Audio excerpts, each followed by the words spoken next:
Hello, everybody.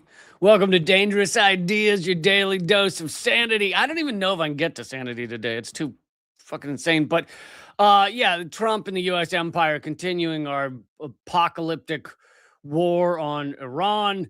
There's a lot that the mainstream corporate media is not bringing to you. Oil prices are through the roof. Oh, yeah, hit thumbs up, hit subscribe, whatever helps the thing. But yeah, it's horrifying. It's insane. We're led by psychopaths. I hate to be right, but I've been right about all of this. And I told you we were headed towards Iran. And I told you it had to do with the petrodollar for years now. And people don't believe me, you know? Doubt me at your own peril. But clearly the propaganda the talking points, the propaganda notes have been passed on to your corporate media.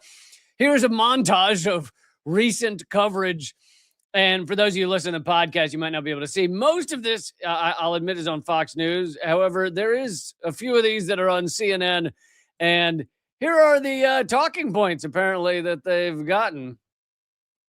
Disruption for the long-term gain. Short-term pain for the long-term gain. Short-term pain be for long-term gain. We're going to have some short-term pain with long-term gain. Short-term pay for a long-term gain. Some short-term pain, yes, but we've got some long-term gain. Short-term spike for a long-term gain. Some short-term pain for American consumers. We may have to deal with that in the short term. Short-term and temporary. Temporary short-term pain. It's going to suck in the short term. Some short-term pain. Short-term pain. We have to focus on the short term. Short-term. Short-term. Short-term. Short-term and long-term. Short-term blip. Hopefully this is a short-term pain. Short-term is highly outweighed of the long-term benefits. Some short-term pain for the long-term gain. Short-term sacrifice for a long-term gain. This is a short-term. So that was actually not all Fox News. There was plenty of CNN. There was MSNBC, Meet the Press in there, NBC News. Yeah, clearly they've gotten their talking points. Their talking points are that, oh, yeah, oil prices are soaring. There's going to be crazy ramifications rippling through the global markets as we try and collapse a country of tens and tens of millions of people that has been there for thousands of years. I mean, the people have not the country. Nation states are only a few hundred years old. Fun fact. But yeah, we're already seeing the ramifications in the financial markets across Wall Street. And yet they're telling Americans, hey, don't worry about it. It's fine that we're murdering all these people. And oil is spiking. It's already near $100 a barrel. It did get up to $120 a barrel for a minute. And now, last I checked, it was around 100. But here's from Liberaltopia. This is Huffington Post. Wall Street follows global markets lower as Iran war briefly pushes crude prices near $120 a barrel. And Iran, I'm going to be getting into some more details about Iran's tactics that you can't get in your mainstream media, because your mainstream media just wants to say, U.S. very powerful, U.S. and Israel just very powerful, doing very powerful things. Seems to be the ongoing coverage. And also, average Americans, the groceries might get a little more expensive for a minute, but things will be fine. We'll get some long-term gain. We'll get richer by murdering these children in schoolhouses. So don't worry about it. It's going to be fine, folks. We're going to get lots of money by blowing up children. So you should be excited about that. We just want to let all the voters know out there. You should be very excited. We blow up a few thousand, hundred, a few thousand children, and then we get lots of money. It's an awesome equation, and it's perfect, and it's going to be great. And God bless America. Here is Lindsey Graham on Fox News admitting that the goal is to make money by murdering lots of people and destroying this country's sovereignty and everything else. Game goes down. We're going to have a new Mideast. We're going to make a ton of money. nobody will threaten the Straits of Hormuz again. What we want to do is get such massive oil reserves in Iran out of the hands of terrorists. And so what we're going to experience here in the short term is highly outweighed of the long-term benefit, because ultimately we're not going to have to worry about these issues in the Strait of Hormuz. Finally, Venezuela and Iran have 31% of the world's oil reserves. We're going to have a partnership with 31% of the known reserves. This is China's nightmare. This is a good investment when this regime goes. There you are, admitting it on live television. The goal is to steal oil, to interrupt China, to get richer, as if Americans need to be a little richer. But of course, none of that money goes into the pockets of actual real Americans. It goes into the pockets of the richest Americans and the corporate parasites that run the society. But as I've long pointed out, it's not just about stealing oil. It's simply about stopping the countries that have the power to pump and sell oil outside of the petrodollar, which can't be mentioned on mainstream media, it seems. But here they are admitting it. You know, we're in it for the money. We're in it to enrich ourselves. Don't care if you blow up schoolhouses. And by the way, I don't know if you saw the news, but there's been a lot of. I'm going to cover it some more in a moment, but well, I'll just go ahead and show this now. They've blown up oil storage facilities in Iran, in Tehran, that has caused a blackout of the skies due to black clouds. There's now acid rain raining down on people. The sewers in some areas are on fire because the sewers have leaking oil that is also on fire from these explosions. This is New York Times saying Israeli strikes.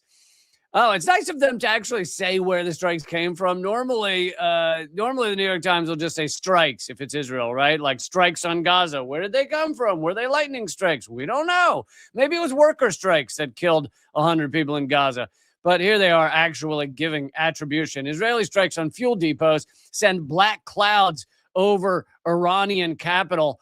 And it really, there's some images out there where it really has turned day into night over Tehran, which is not something to be excited about. It should just be a reminder that these are all crimes against humanity. These people are soulless who are committing these. They are absolute psychopaths by the dictionary definition of psychopath. Go look up the fucking definition of psychopath. I covered it on the latest Unredacted Tonight, and you will not see a single factor in that definition that doesn't apply to Donald Trump and Netanyahu. And actually, I'm going to, at the end of this live stream hour, I'll play the new episode of Unredacted Tonight. But it's creating acid rain. It's absolutely just a horrific scenario. But as I also have covered recently, the Pentagon is treating this like a holy war. Hegseth, who is a white supremacist, white nationalist, he's tattooed like a Proud Boy teenager. If you ever see a photo of him, and they've been telling soldiers that this is a holy war to bring about the return of Jesus. So you've got to, I've often said that the key to bringing Jesus back is to blow up little girls in Iran. That's because Jesus always, if you read that book he put out, Jesus always said that you blow up enough little kids and then he'll come back to help, because he enjoys blowing up little kids, apparently. Of course, it's not just for Jesus, because Netanyahu's not doing it for Jesus. He's doing it for separate holy reasons. Of course, at the heart of it, that's just what you tell the soldiers, right? It's not actually about Jesus. It's about petrodollar, U.S. hegemony, world empire. But what is definitely not being covered in mainstream media, both because they're running cover for Israel and because Israel does everything they can to cover up the reality of Iran's strikes that are hitting Israel on a not daily, but hourly, minute basis. It's not being covered at all. And it's both because our corporate media, Western media, runs cover for Israel, but it's also because Israel covers it all up. There's very little information actually getting out of Israel because you can be locked up for 5 years for simply reporting that a missile struck an area of Israel. And here is my friend and yours, George Galloway. I've been on his show several times. He's been on my show. He's been on this show a few times. But anyway, here he is talking about what he's hearing about what is actually happening in Tel Aviv right now. Hold on, I want to reboot it so we can make sure we're at the beginning. Or I just lost it. God, I want Instagram to die such a horrible death. God damn it. I think I just lost that clip of George Galloway saying... Anyway, George Galloway is saying that... God damn it. George Galloway is saying that... he was saying that Tel Aviv is on fire.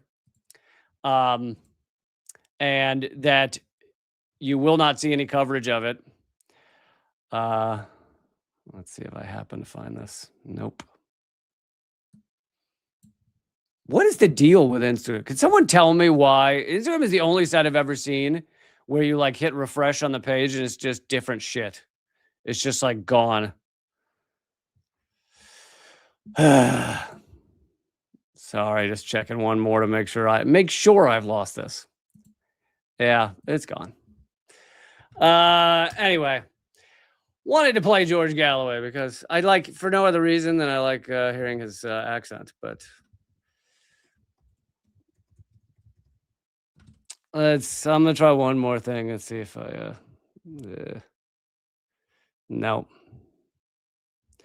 All right. Anyway, I'll just tell you that George Galloway says that.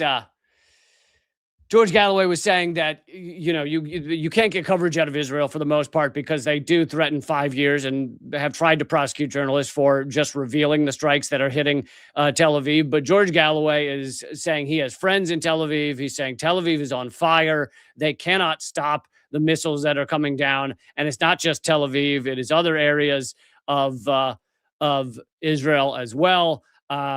Iran's tactics, which I'll get into more in a moment, have had to do with exhausting Israel and the U.S.'s interceptor missiles and taking out U.S. and Israel radar, which has largely been successful. So it is far easier now for Iran to hit. It is far easier now for Iran to hit Israel and U.S. sites. But all right, let's keep going. Please click thumbs up and share and all those good things. Iran's foreign minister has rejected calls for ceasefire. He said, we need to continue for the sake of our people. And this goes against what, Trump has claimed. They're like, oh, they want a ceasefire, but we're not giving them one, or whatever he says. I don't know. He says something different every 3 minutes because when you're a psychopath, you kind of just have a limited view of what reality is. It's kind of whatever he decides to make it by the minute.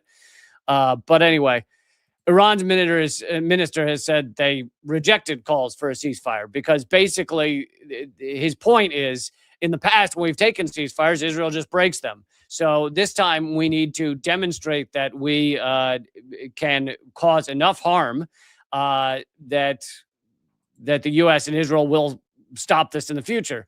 And they have cut off the Strait of Hormuz, which Lindsey Graham, despite calling for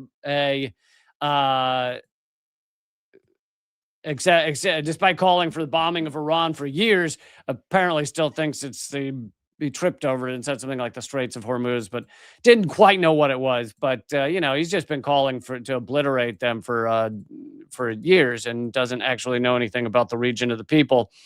There's also the point that part of the reason the Iran government and their leaders at this time are saying we're not going to just run to a ceasefire is because in their culture, and it's not like it's that far from our culture as well, but in their culture,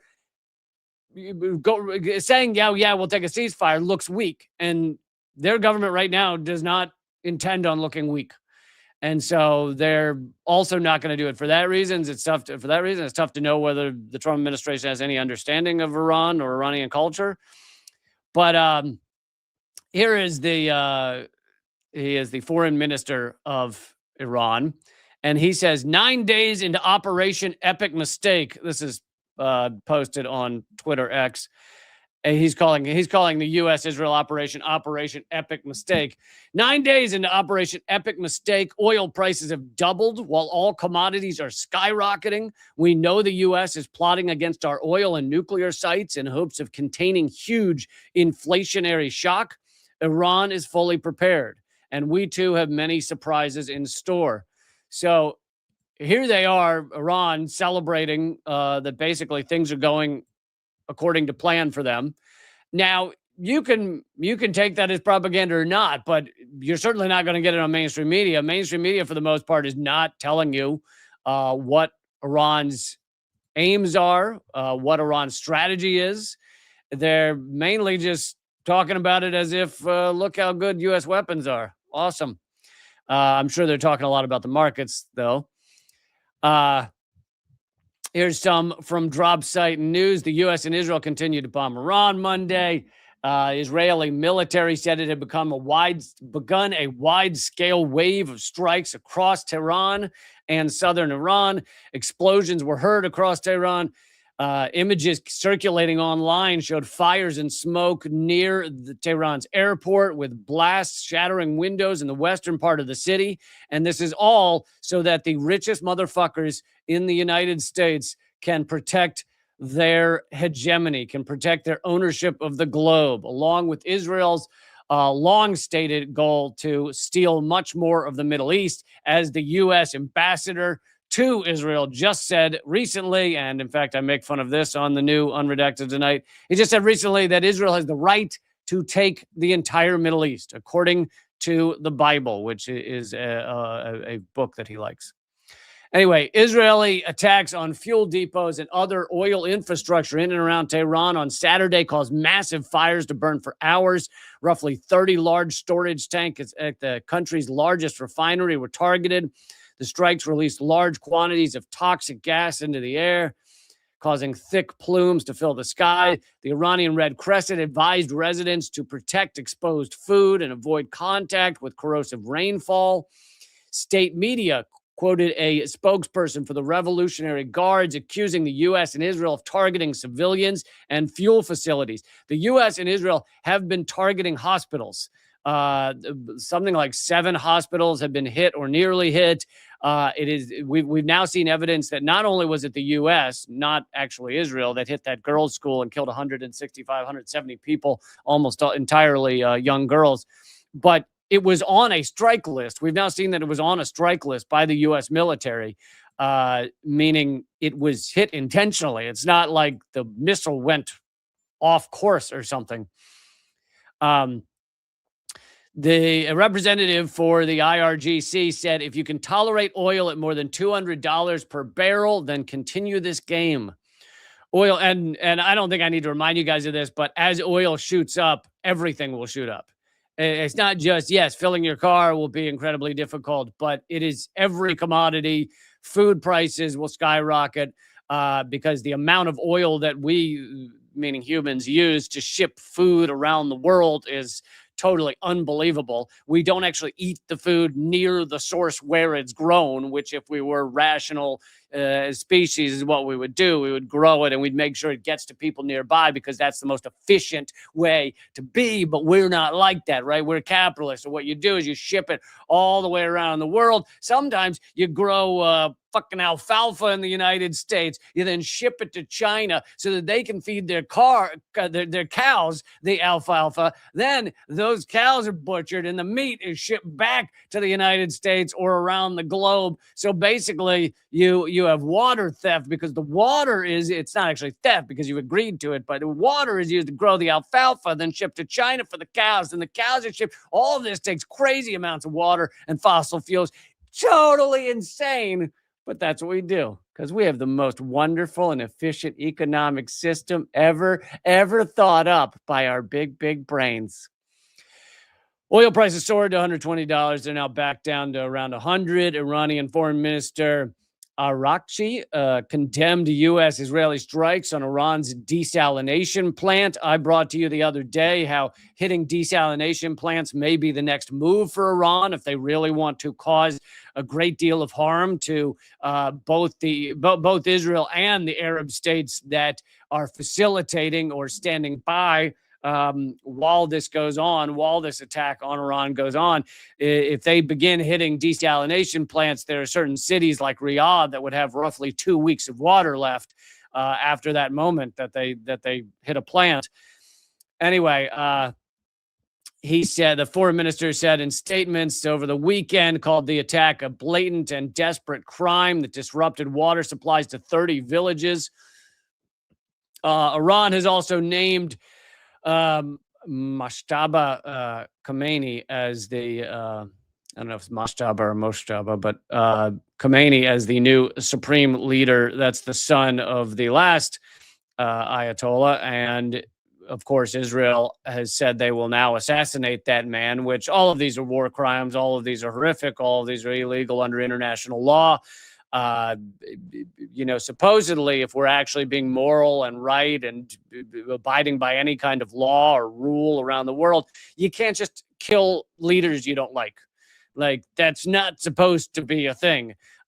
You can't just kidnap leaders you don't like. Oh, we don't like Maduro because he gives his people health care, so we're just going to invade and kidnap him and put him in prison.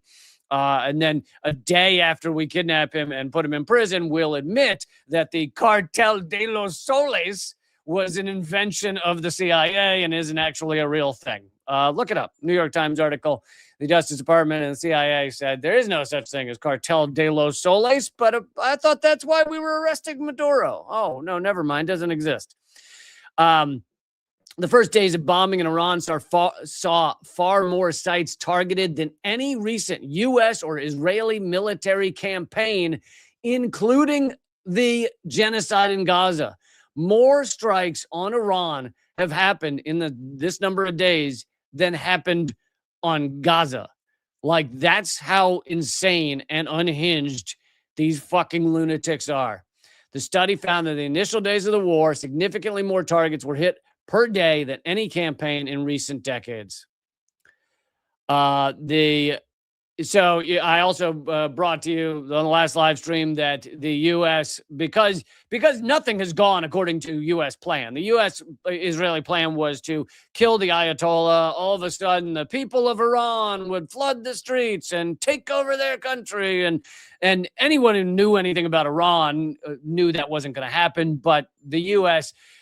and Israel are so unhinged that they thought, maybe it'll be like Assad. You just kill a guy or kick him out of the country. It'll be like Gaddafi. And then instantly the country is in new hands that we get to control. But so since that didn't go well, now one of the floated ideas is to have the Kurds, is to arm the Kurds and send them into Iran to attack Iran. But the Kurdish leaders seem to have no appetite for being pawns of this U.S. war of Armageddon. The PUK, the Patriotic Union of Kurdistan leader, signaled reluctance to join an anti-Iran campaign. President Trump also told CNN and NBC News on Saturday that he is not concerned with whether Iran becomes a democratic state after the U.S.-Israel war. Oh, really? I thought we were doing this for the people of Iran. I thought we were doing this because we're going to go and free those people and then they'll have democracy. Weren't these our democracy bombs that we were dropping on children in Iran? Oh, no, they're not. We don't care if there's a democracy. We don't actually give a shit who leads it, as long as they let us stop Iran's cooperation with China and stop Iran from exporting oil outside of the petrodollar. As long as we do that, then all is fine. An Iranian drone strike has destroyed yet more you largely will not get from mainstream media.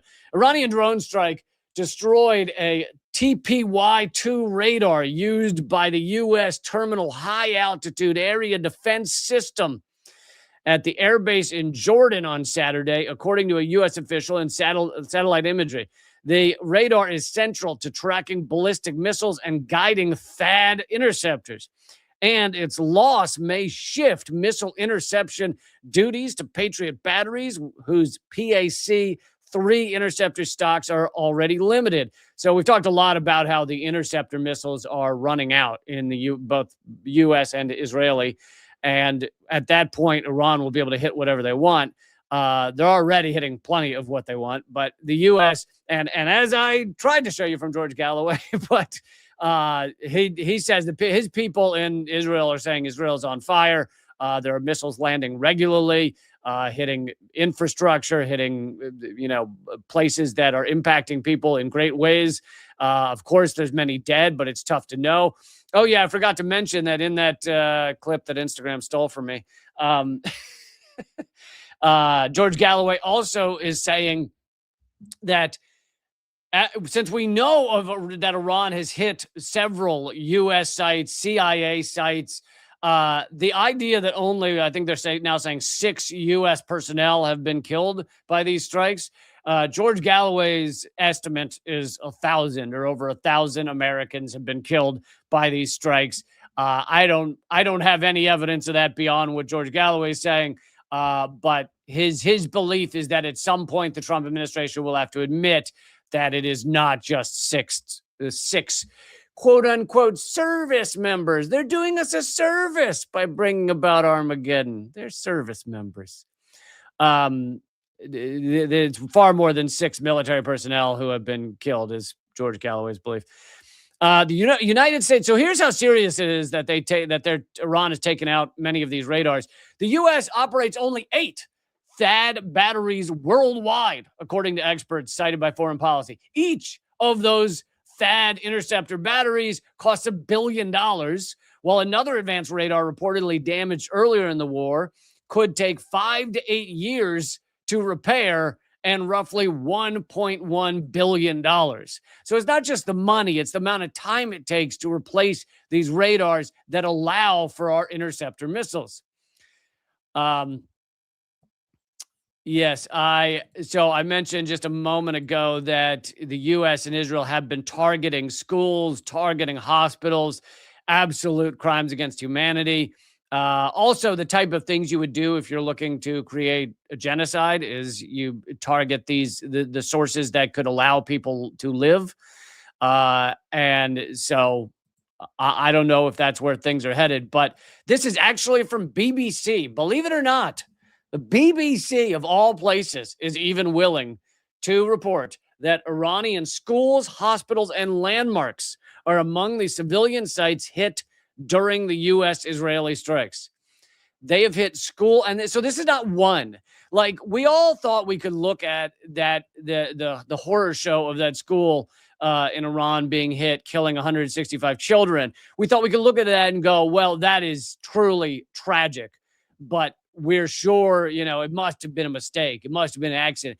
But then as you see that they are hitting more schools and more hospitals, they can't all be mistakes. At some point, it's not a mistake. And this is very similar to what we saw with the beginning of the genocide in Gaza, in that you remember the first time, it was in the opening week of the genocide in Gaza after October 7th, the first hospital in Gaza that was hit by a missile.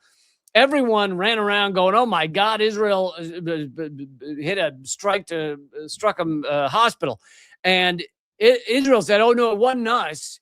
And then everybody ran around with the propaganda saying it wasn't intentional. In fact, it was Hamas that tried to fire a missile and it came back and hit them, is what we were told. Do you remember that? And you can find New York Times articles about it. You can find all kinds of garbage about it. It was not. It was actually Israel that fired that missile. But then on top of that, then we saw another hospital hit and another hospital hit and another hospital hit. And at some point you couldn't go, oh, I think it's still Hamas that just keeps bombing all of their own hospitals. No, this was Israel aiming at hospitals. So we're seeing something similar in Iran. And again, this is BBC. This is fucking liberalworldorder.com. I mean, this is They're generally in the business of propaganda for Israel and for the U.S. empire, and yet here they are saying Iranian schools being targeted. Yes, here's a headline I already mentioned to you. Vital desalination plants in Iran and Bahrain have been attacked. This is obviously desert land and not tons of water, so the people get a lot of their water from desalination plants, and those are now being targeted in this fucking hellstorm. The people perpetrating this war are psychopaths, the dictionary definition of psychopaths. And I think we need to stop calling them that and pretending like it's an exaggeration. For years, I would use it occasionally as like an exaggeration. And I think I didn't realize until recently that it's like, no, it's like the dictionary definition. These are fucking psychopaths, and we need to understand that's what they are. Also important, which is not getting enough coverage, I'd say, the U.S. is not ruling out a military draft for this campaign to bring Jesus back. White House won't rule out a draft, and this also is not from any edgy news source. This is MSN.com. Not sure if they're changing their name to multiple sclerosis now or whether they're sticking with the MSN. Unclear on that.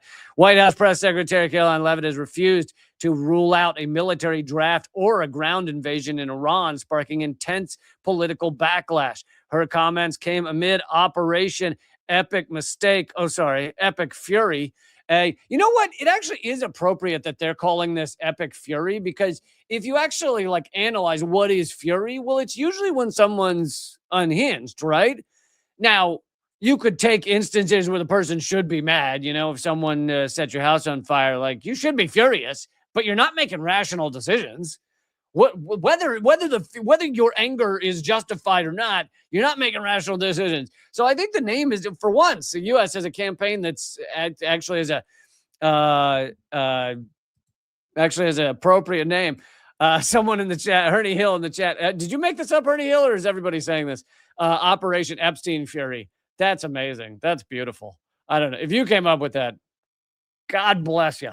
But I wouldn't be surprised if that's something that is being said widely, Operation Epstein Fury, because this is also, and a lot of people want to say this is just to cover up the Epstein files. No, it is also to cover up the Epstein files. This is something the U.S. has been planning or aiming for decades. We saw General Wesley Clark say in 2007 that he had been told days after 9/11 that the aim was to collapse 7 countries in 5 years, the last one being Iran. Now, they didn't achieve that in 5 years, but here they are completing the list. This is the end of the list. And this was all along to protect and fortify the petrodollar.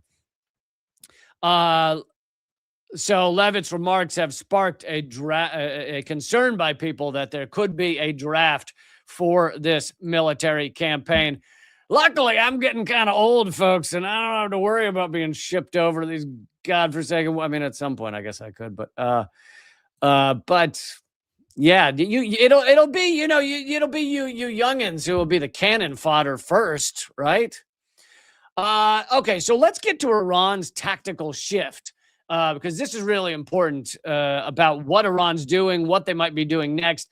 Oh, by the way, before I do that, thank you, Joseph, for supporting the show. Before I do that, please, everyone, if you feel like you're getting it averages out to 37 cents an episode. So if you feel like you're getting 37 cents out of this, I don't think I have to tell you that real truth, actual reality of what's going on, that type of media sources are being crushed. So this is the time. If you want to support my work, it's the place to go is realleecamp.substack.com or join my patreon.com/leecamp, or you can become a part of my locals community where you can post your own stuff and chat with other awesome people. But yeah, I know a lot of people just find the Substack easy. So that's realleecamp.substack.com. I hope you'll sign up over there. Also, as long as I'm chatting about these things, let me mention that I have 2 live shows, one New York, one Los Angeles, coming up May I think it's 13th or 14th, and June 5th.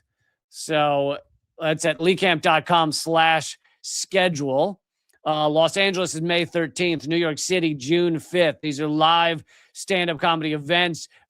Correspondents from Redacted Tonight will be on each show. John F. O'Donnell will be on the Los Angeles show and the New York show. Naomi Caravani will be on the New York show.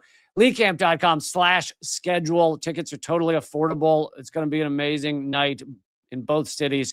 I hope you will come on out for that. And then, was there one other thing I wanted to tell you? What did I just, yeah. So come check that out. And the other thing is Unredacted Tonight airs every Thursday. I'm going to show you the latest one at the end of this live stream in case you haven't seen it, but you could have watched it. It first came out on Thursday, so you could have watched it then. All right, let's get to Iran's tactics. This is Jeremy Scahill, my old friend. I used to be friends with him. I haven't spoken to him in years, but that is not. It's not. We don't despise each. It's not out of a. You just friends. Friends come and go. Something like waves on a beach. You don't have to. Like it doesn't mean haven't spoken to sounds really definitive. Like I'm fucking not speaking to that. No, it just sometimes happens. Iran is considering reducing its strikes in most Arab nations that house U.S. military bases while expanding attacks against Israel. A senior Iranian official told Dropsite Iran's political and military leaders believe their ballistic missile and drone operations targeting U.S. bases and infrastructure have largely achieved their intended aim of degrading major radar systems and depleting stockpiles of interceptors. And I don't know. I don't watch enough mainstream media to know how much of this you're getting. But this is important, and this should be like mentioned on every analysis of what's going on here. The U.S. and Israeli interceptor missiles are very depleted. They're increasingly Iran can hit what they want to. Also, the radar systems are depleted, and those can take a year to a year and a half to replace.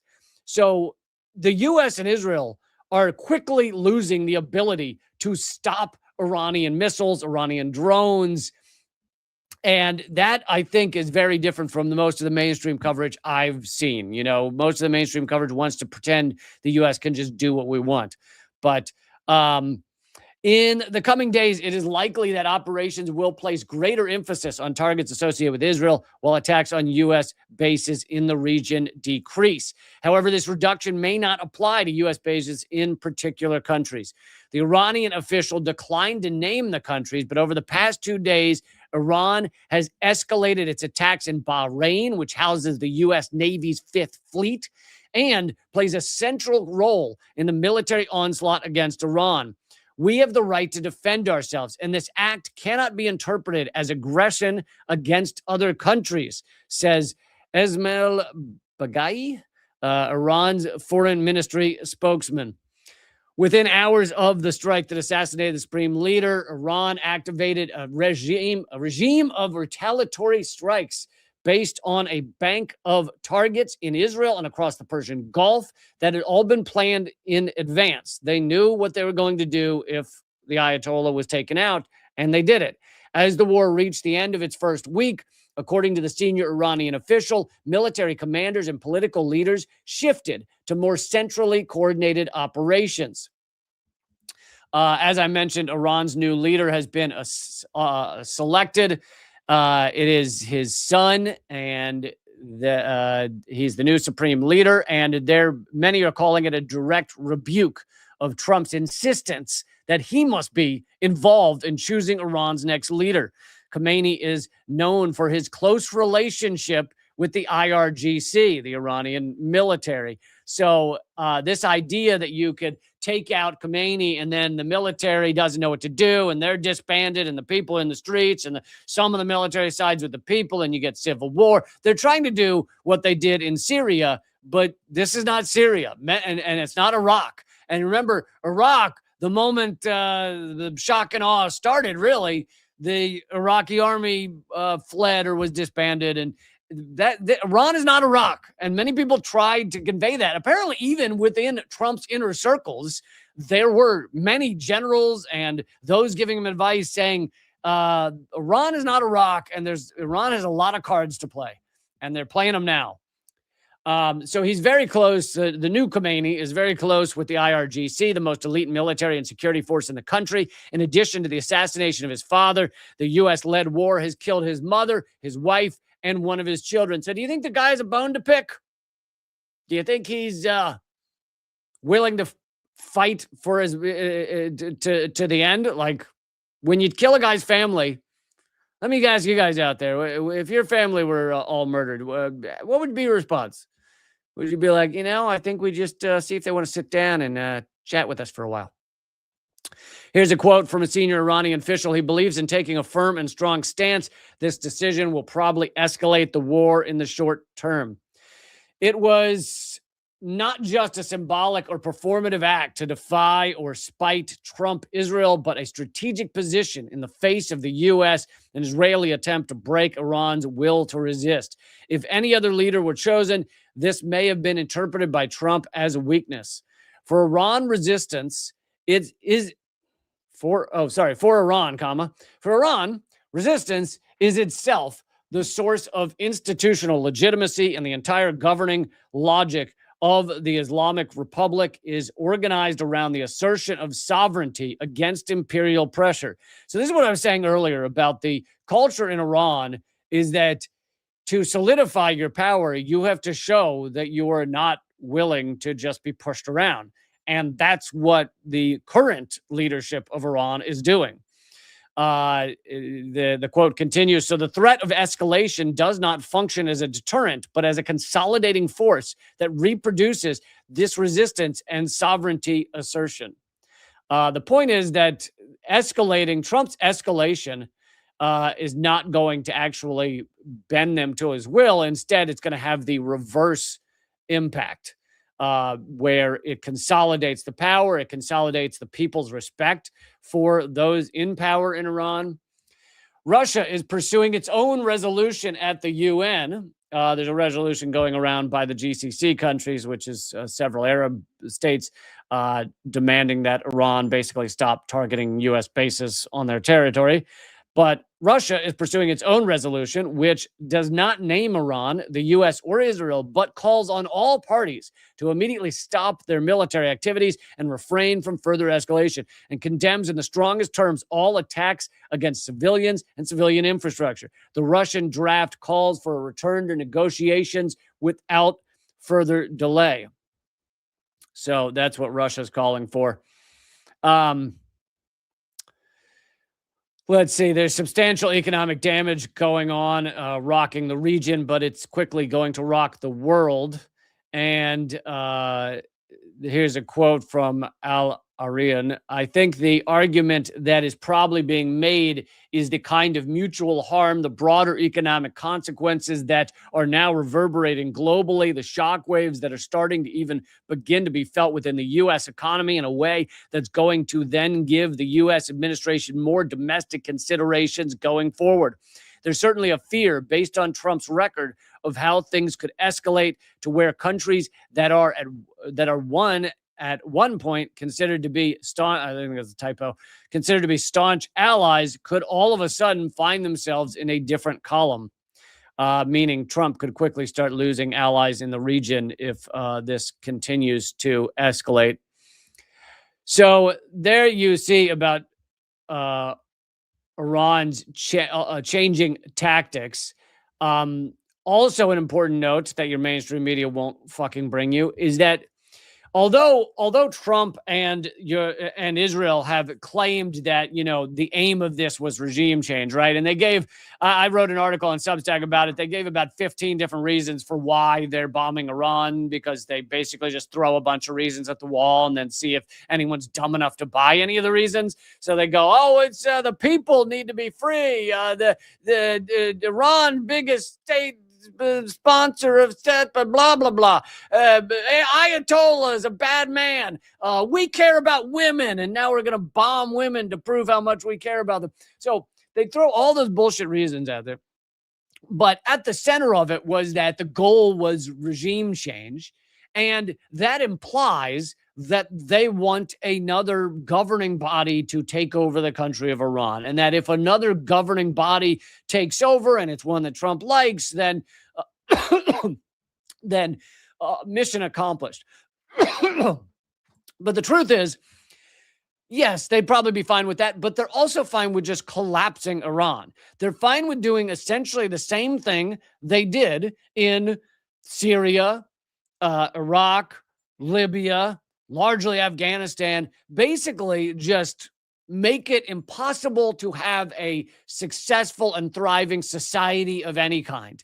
Because at that point, they're not any risk to you. They're not powerful enough to be a risk. They can't organize themselves to be a risk.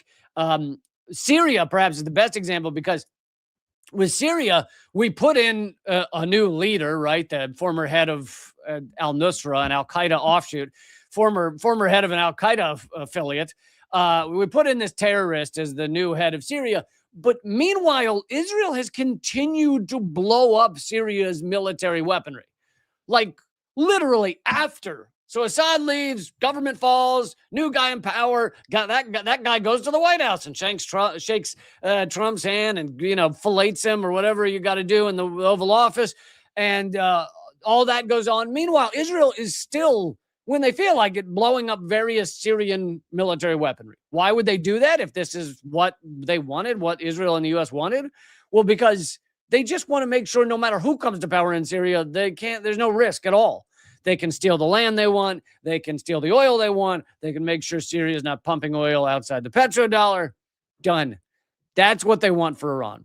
And there's a great article on Mondo Weiss. If you don't know Mondo Weiss, you should definitely check it out. Amazing outlet. Did amazing coverage on Gaza throughout the entire genocide that continues. I don't want to act like the genocide's over. The genocide is very much not over. In fact, Israel has closed all the gates that were barely open to begin with, so that they're starving the survivors in Gaza as we speak again. Anyway, here's from Mondo Weiss. Ultimately, replacing the Islamic Republic is not the main objective or even a desirable one. Rather, the goal in Iran is ethnic balkanization and a failed state. They don't want to change the regime in Iran. They want to collapse the state itself. The purpose of military strikes is to disintegrate the state's institutions, fueling ethnic tensions and secessionist movements, leaving Iran deeply divided and marred by civil war and sectarian violence, a parallel to 2015 Syria. Political collapse could intensify separatist pressures among Kurds in the northwest and others, particularly if outside powers sought to weaponize ethnic grievances. Already, the Trump administration has discussed arming separatist groups in Iran. I covered that a moment ago. Empowering brutal militias fighting amongst one another. But in this instance, without American boots on the ground. The Department of War is thus not concerned with Iraq and Afghanistan syndrome, which was that syndrome speaks to the American public getting very upset at the ongoing wars, and not voting for the people in power, etc. Well, they're not worried about that because they seemingly have no intent on getting entangled in another round of nation building and forever war. Rather, they intend to destabilize Iran, leave it to the wolves, and withdraw, or largely withdraw. As with Syria, we withdrew, but we still have enough CIA and boots on the ground in Syria to essentially have control of the third of Syria that is the oil fields. So if push comes to shove, we still have our people there. This dystopian trajectory clears the way for Israel to eliminate all meaningful military opposition in the region.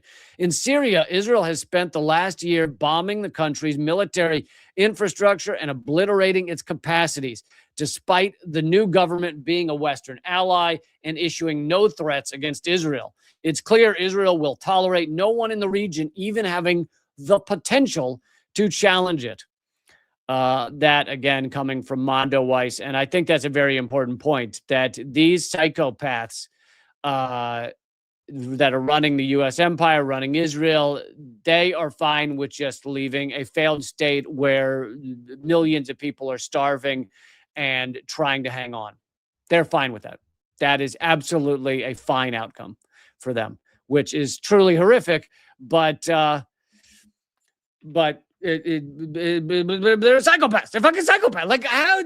Like, let's just call them what they are. They're fucking psychopaths. So here is Spain has been awesome, by the way. Spain is one of the few countries that has been pretty great, saying the U.S. could not launch attacks on Iran from their territory. Trump then declared that all trade with Spain was over. Anyway, this is saying Irene, although I guess in Spanish should be Irene. Montero, Spain's political secretary, urges the country to exit NATO. Trump's alliance is putting us in danger, she says. Irene Montero, a leader of Podemos, sounded the alarm this Monday about the real danger she believes Spain faces due to the current military offensive led by the U.S. in Iran.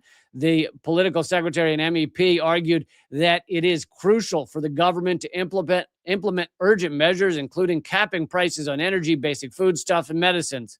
According to Montero, these measures aimed to prevent citizens from bearing the economic impact resulting from the attacks carried out by the U.S. and Israel against Iran.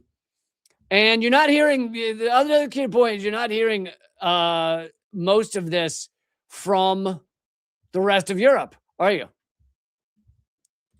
They're largely not saying that.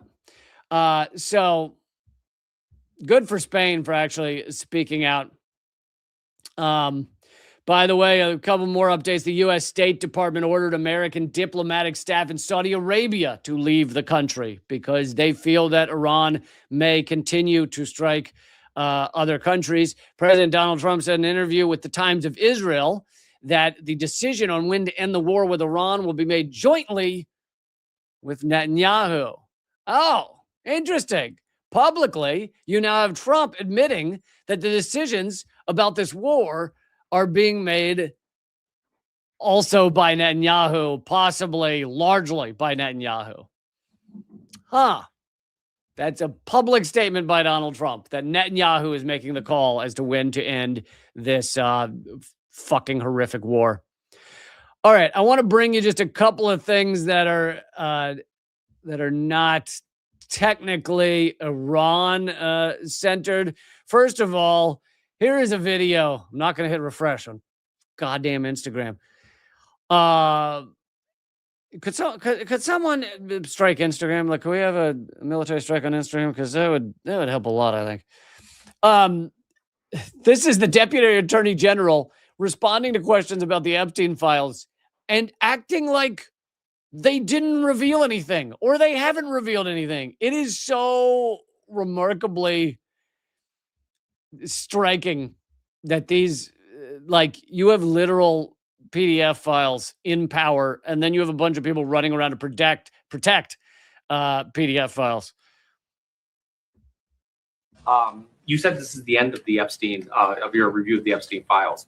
So just to clarify, is the public going to learn the identities of the men who abused the girls with the information that you're releasing? And if not, why not? And then I have a quick follow-up. I mean, you just baked in an assumption into your question that I have never said and I don't know to be true. Is the public going to learn about men that abuse these girls? Like, what does that mean? I mean, I don't understand what that means. Well, I mean, they're the men who literally, he doesn't. The reporter does not answer that, because imagine someone walked up to you right now, anyone in America, and said, "What do you mean, men who abused girls in the Epstein file?" Like, how would you answer that question? Because you'd be like, do you? It's like someone saying, like, "What do you mean the sky is blue? What do you mean the earth is round?" Like, it would just be, you'd be like, I don't even know how to respond to that. abused the young women through Epstein's. Look, we said in July, and it remains as true today as it was in July. If we had information, we meaning the Department of Justice, about men who abused women, we would prosecute them, right? We talked about the work that we're doing. That's why I said that. I said this earlier. There's this built-in assumption that somehow there's this hidden tranche of information of men that we know about that we're covering up or that we're choosing not to prosecute. That is not the case. I don't know whether there are men out there that abuse these women. If we learn about information and evidence that allows us to prosecute them, you better believe we will. But I don't think that the public or you all are going to uncover men within the Epstein files that abuse women, unfortunately.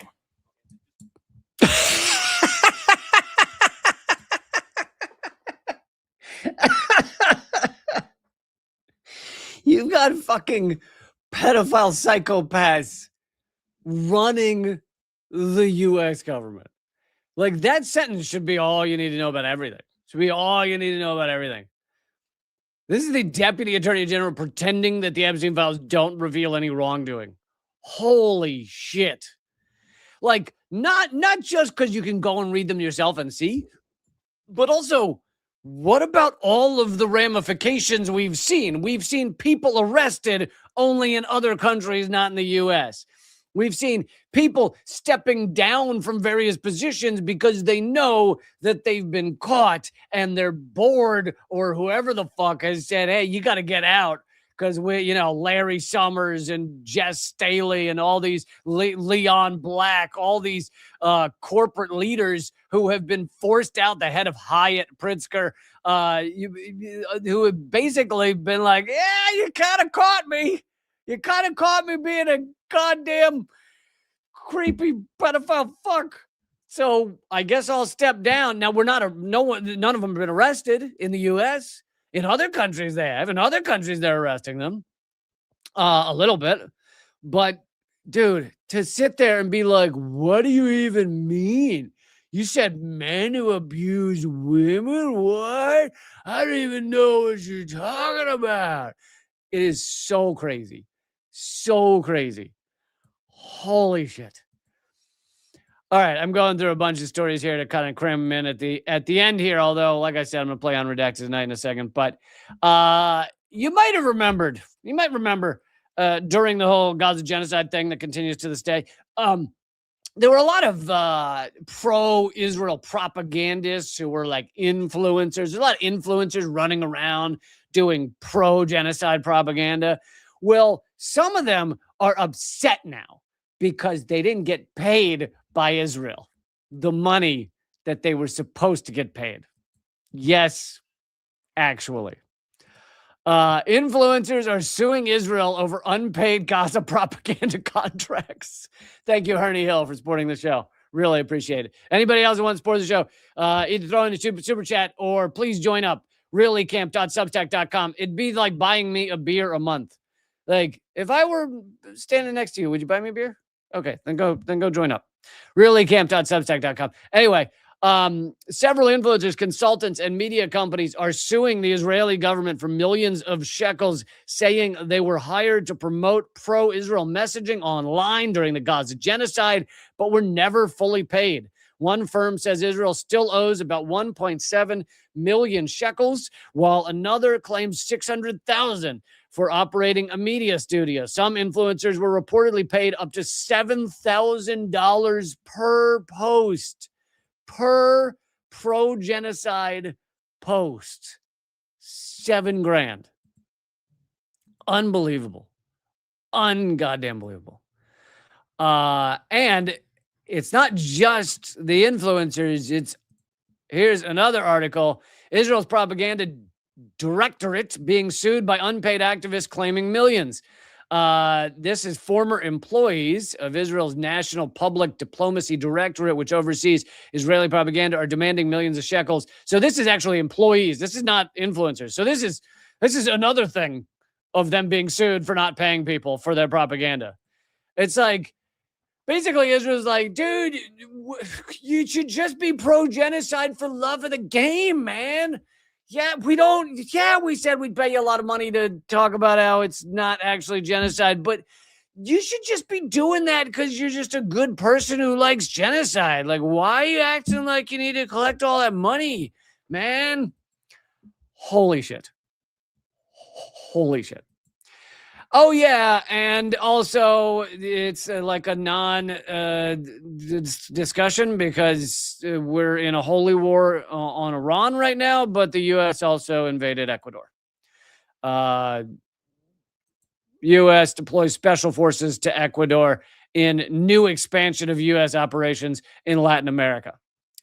It's both not getting as much attention because of Epstein files and because of holy war on Iran, but also because the right-wing lunatic head of Ecuador that we helped install invited the U.S. to come wage war in Ecuador. Yeah, the right-wingers we install are fucking lunatics. Thank you, Nick, for supporting the show. Really appreciate it. But yeah, the U.S. is quietly invading Ecuador. It's a non-story. What's it matter if you invade Ecuador? Okay, folks, I am going to now play the latest episode of Unredacted Tonight. I rip apart Mike Huckabee and his interview with Tucker Carlson. I also cover other stories as well. That's in the latest episode. You're really going to love this if you haven't seen it. And I will be back Wednesday with another live stream, 3 p.m. Eastern, noon Pacific. I do these 3 days a week, Monday, Wednesday, Friday, 3 p.m. Eastern, noon Pacific. But you can watch them at any time. And again, if you want to see this show and Unredacted Tonight keep going and everything else, I really hope you join up, you buy me a beer, because that is what keeps this my work going. Like, there is very rarely ever a corporation that wants to be seen within 100 feet of me. So that is why it comes down to whether you guys want to see this show continue. All right, here's the new episode of Unredacted Tonight. Thanks a lot. Keep fighting. On a night show, Tucker Carlson interviewed the U.S. ambassador to Israel, and it was ugly.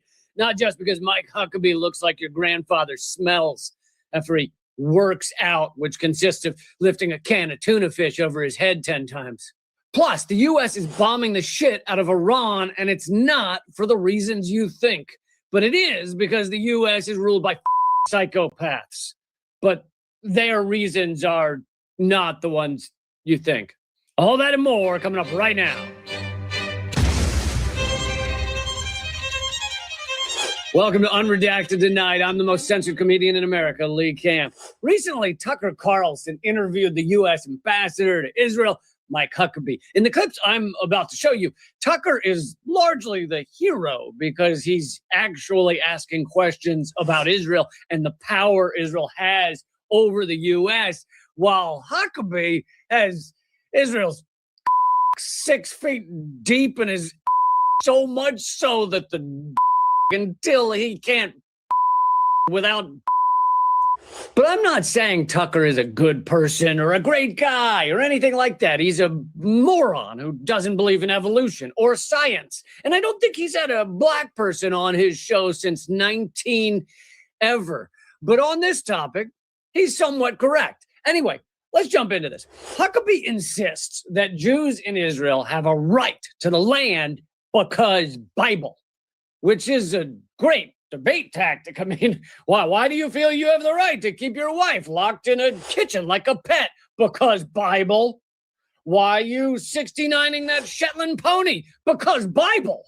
Anyway, Tucker asks whether every people/country has a right to their own land, meaning a right to create an apartheid state where people are second-tier citizens or maybe not citizens at all because they are not the right race or the skin color or religion or what have you. And Huckabee has a really good answer.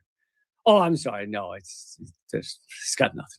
Does every nation have the same right to its own homeland, to its own physical land that you say Israel does? I feel like we're in a rabbit hole here. No, I think it's a very straightforward question. No, but does that right extend to other countries other than Israel? But the most important thing that is going on in our culture right now is whether or not the people that are yelling in the streets from the river to the sea, whether that's a legitimate point of view to say that there should not be a Jewish homeland. There should not be a Jewish state. You'll never hear me say that. I just want to know. I know you haven't said it, but that's the argument. It's one of the arguments going on globally. And the United States, excuse me, has a pretty narrow view, I would say, in our media culture, what's happening around the world. There are plenty of countries having this debate. Stonehenge is a lot older than the first temple in Israel. And it was built by the same people who live there now. It's the same people. And they are being pushed off their island and outnumbered by people from other places. And so in Great Britain, in Ireland, which is also a country with a nation of people, a race, if you will, that is being displaced, replaced. Who are they being replaced by? Immigrants. Okay. From other places. I just wanted to clarify because I was one of the... Well, just as a demographic matter, it's just like you can look at the numbers. It's not controversial. Just look at the numbers. There'll be a minority in their country. This is what happens when two racists debate each other because they disagree on something, but they can come together and agree on racism. The dirty non-whites are taking over. At least we can agree on that, right? Also, at what point does a people own a land? Because if you go back just a few hundred years, the land I'm sitting on belonged to Native Americans. So I suppose Tucker and Huckabee are saying the Native Americans get the entire United States back. Well, that's interesting. That's news to me. I had no idea that's the position of the Trump administration. Holy shit. Trump is clearly the most pro-indigenous president we've ever had. But to get back to Israel, no, the Jews don't own the land of Israel. The state of Israel was only created in 1948 by a vote of 33 nations at the UN. You go back just 100 years and the percentage of people who were Jewish in that area was less than 10%. And saying because Bible is not an answer since you can't be a logical human and give that answer in a discussion about geopolitics. Yes, if you're religious, feel free to say, because Bible, in your own life and your own beliefs, whatever happens to you in your personal life, because Bible. Okay, fine, beautiful. I respect your right to have a book you like. But in a modern discussion of geopolitics, saying because Bible or because Torah has as much meaning as saying because Harry Potter. Why do Israelis get to have an apartheid state and commit genocide? Because Horton hears a who. End of debate. Huckabee is not able to have a logical adult conversation because for him, it's all about his children's book. The idea Israel belongs to Jewish people because some of them were there 2,000 years ago is ludicrous. Go back 1,600 years and London, England was Londinium and it was ruled by Romans. So Huckabee, can an Italian person show up today, just bang on the door of a London apartment and say, this is mine, get out? Of course they can. Great idea, huckster.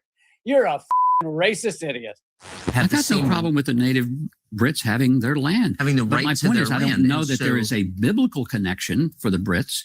Ah, there it is. Separation of church and state is meaningless. I have a book of fairy tales I like, so your laws. And by the way, when he says, I have no problem with the Brits having their land, what does he mean by Brit? Does he mean anyone who's a British citizen? Because there are millions of non-white British citizens. One of them was even prime minister recently. Or does he mean anyone born in Britain? Because there are millions of non-white, non-Anglo-Saxon British people born there. No, he doesn't mean any of that. He means white British people. Isn't it great how quiet racism can be if you work at it? It can be so subtle and just warm and cozy. By the way, in case you need a reminder, the reason Huckabee and all evangelical Christians have such a hard-on for getting the Jews to own Israel is because they believe their fiction book requires the Jews to be there for the end times to come, and all Jews, including me, to burn in hell. Literally, they support Israel and the Jews in Israel so that they can all burn in the afterlife. Awesome. With friends like these, something. You have said it 3 times that God gave this land to this people. And so it is entirely fair for me with respect to ask, what land are you talking about? Because I just read Genesis 15, as I have many times. And that land, I think it says from the Nile to the Euphrates, which is, once again, basically the entire Middle East. So God gave that land to his people, the Jews, or he didn't. You're saying he did. What does that mean? Does Israel have the right to that land? Because you're appealing to Genesis. Yeah. You're saying that's the original deed. It would be fine if they took it all. Holy shit. This guy's more insane than even I realized. And by the way, when he says take over, obviously he doesn't just mean ask nicely. He means the same shit they've done in Gaza and the West Bank. So he's saying the Israelis have the right to genocide most of the Middle East. Because Bible. I'd say this is like watching a hedgehog give a speech, but hedgehogs aren't nearly this racist. Next, Tucker Carlson essentially asks why Israel has this special right to exist while other countries don't. The French gave Lebanon its right to exist. Do they have a right to exist? Do they? Well, why not? Okay. So that's my... So every country... Does the U.S. have a right to exist? I'm asking you. Okay, and I'm telling you, I think the U.S. has a right to exist. Okay. We came here. We came there. We're in Israel now talking.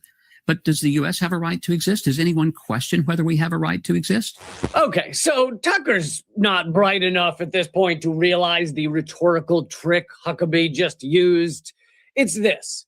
Whenever someone says to you, Israel has a right to exist, they're actually saying Israel has a right to exist as an apartheid state.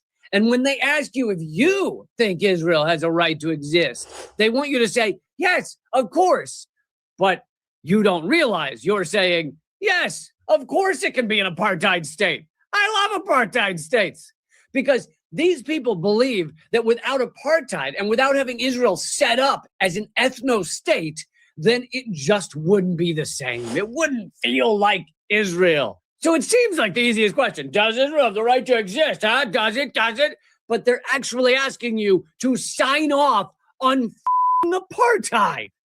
And by association, genocide. It would be like if back when the U.S. had slavery, you were asked whether the United States had a right to exist. And you said, sure. And secretly, they meant, does the U.S. slavery nation have a right to exist? And you didn't realize you were just giving a high five to slavery. Totally opposed to slaughtering innocents, whether Hamas does it or whether the government of Israel does it in much larger numbers. And the reason I'm opposed to it is because I'm a Christian and I believe that all souls are created by God. I do not disagree with that wholeheartedly. But I said, how many children have been war is killed? A horrible thing, period. You gotta love the idea that you can only be against the slaughter of children if you're Christian. Holy God, that's laughable bullshit. I mean, Tucker, do you have any idea how many innocent people have been killed in the name of Christianity?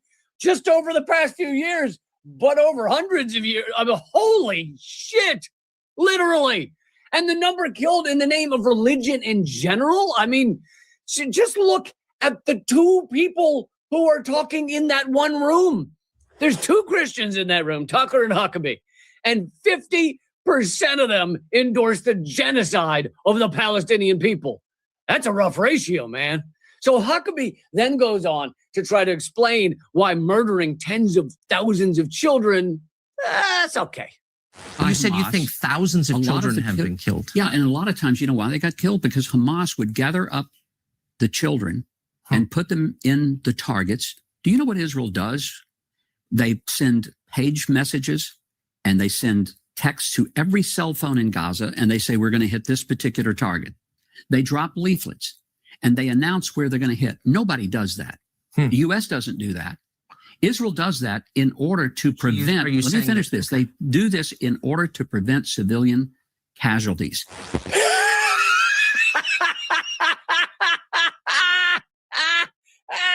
You lying sack of genocidal human garbage. Besides doing every possible thing to starve, murder, and extinguish Gazans, we have also learned that Israel uses AI programs that decide who to murder. And then they wait until those people have arrived home so that the IDF can murder their entire family.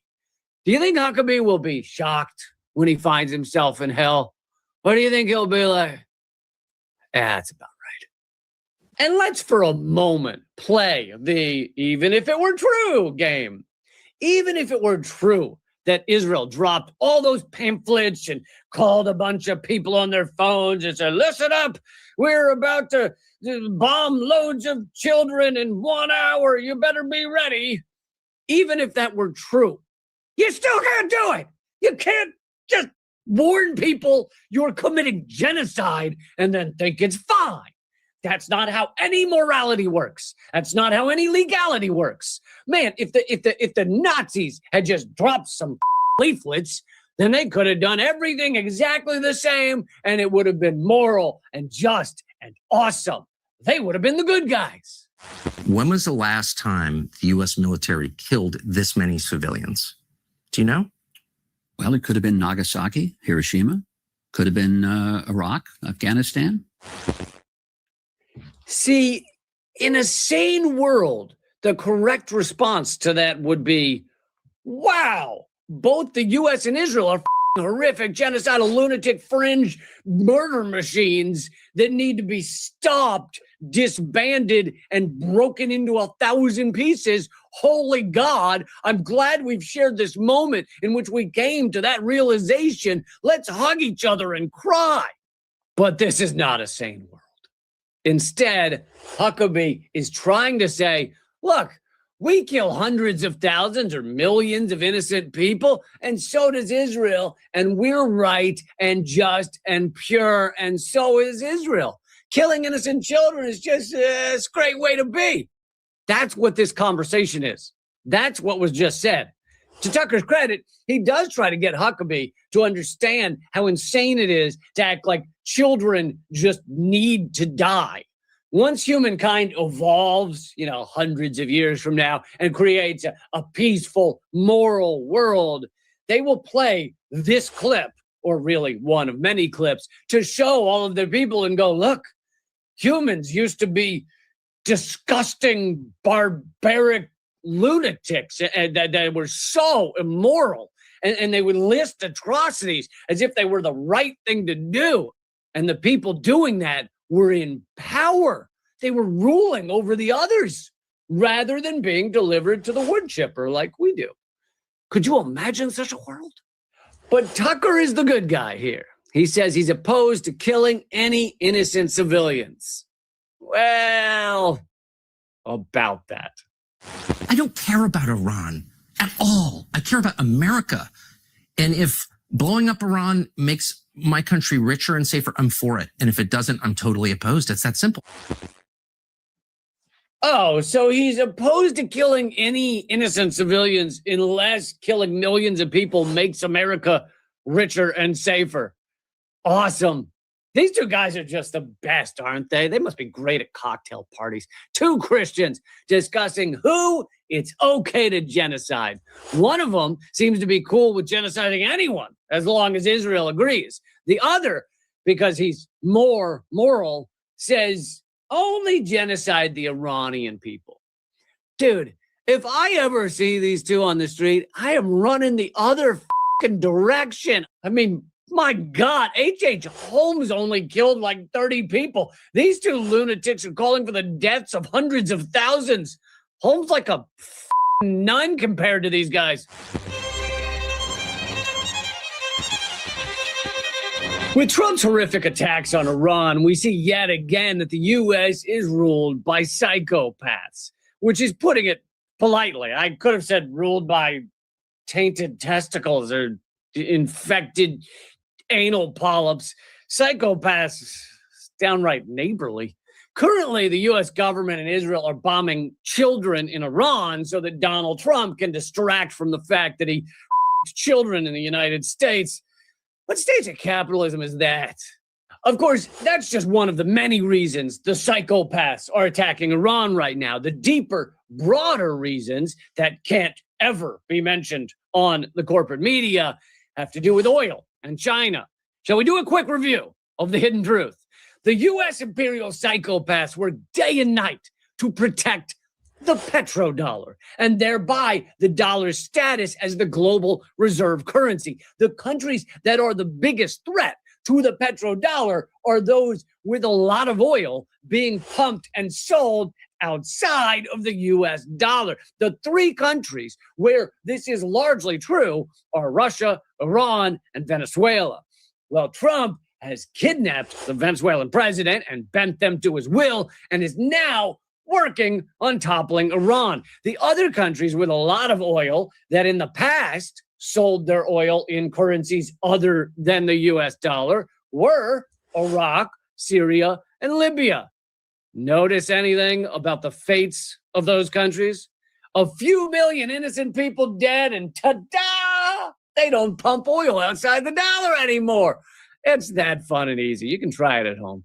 In the eyes of America's ruling elite, toppling Iran is pivotal to maintaining dollar hegemony. In addition to that, Iran is a crucial trade partner for China, and the U.S. ruling lunatics view China as their largest global adversary. Trump and his minions are attempting to balkanize China's global system of trade and cooperation in order to stop the rise of China. Iran serves as a key logistical hub for China, a trade route to the Mediterranean and other BRICS countries, and a large source of hydrocarbons. I looked it up. It means oil. But of course, none of this would matter if Donald Trump and the other U.S. ruling elites weren't psychopaths. So let's go through the accepted signs of psychopathy. I'm not going to go through all 20, but let's do most of them. Number one, they're masters of deception. Trump may not be a master per se, but apparently he fooled 77 million Americans into voting for him a second time around. I mean, that's some kind of deception. It's like voting for chlamydia after you've already had chlamydia. Of course, voting for the Democrats was like voting for gonorrhea, so it's not a great choice. Number two, unnecessary cruelty or a mean streak.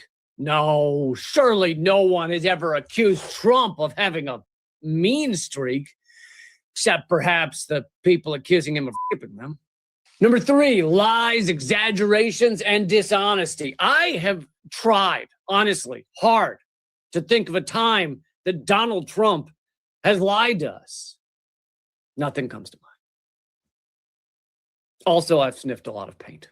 Number four, lack of accountability and playing the blame game.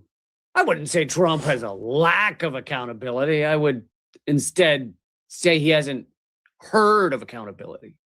Number five, need for power, control, and dominance. Again, I see no connection between Donald Trump and a need for power or control. I mean, it's like asking a bird if he has a need for wings. Number seven, boredom and thrill-seeking behaviors.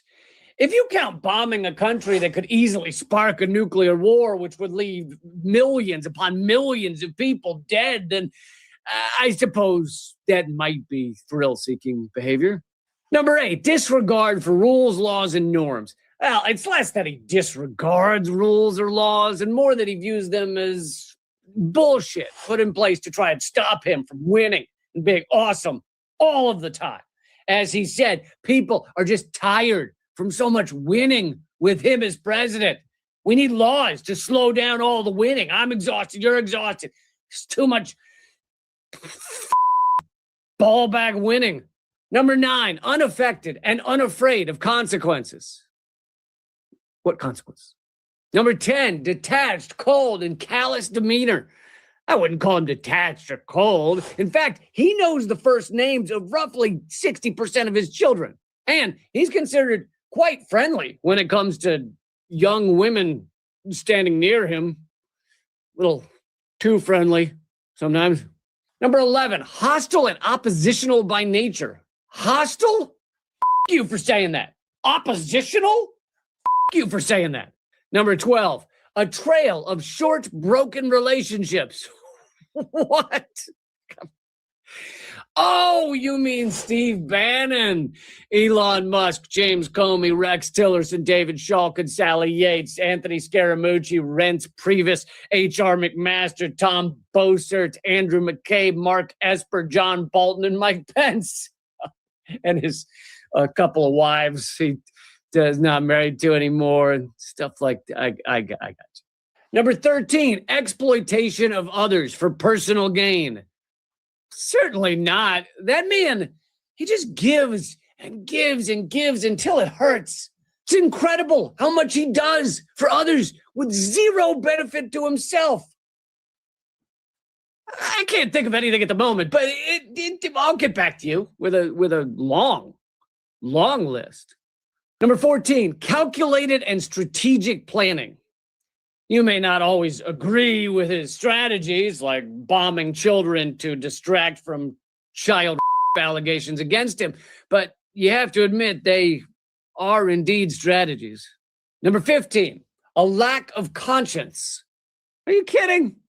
Don't you remember when he gave that sobbing Oval Office speech, overcome by guilt for the death of the innocent people in several of the 10 countries he's bombed?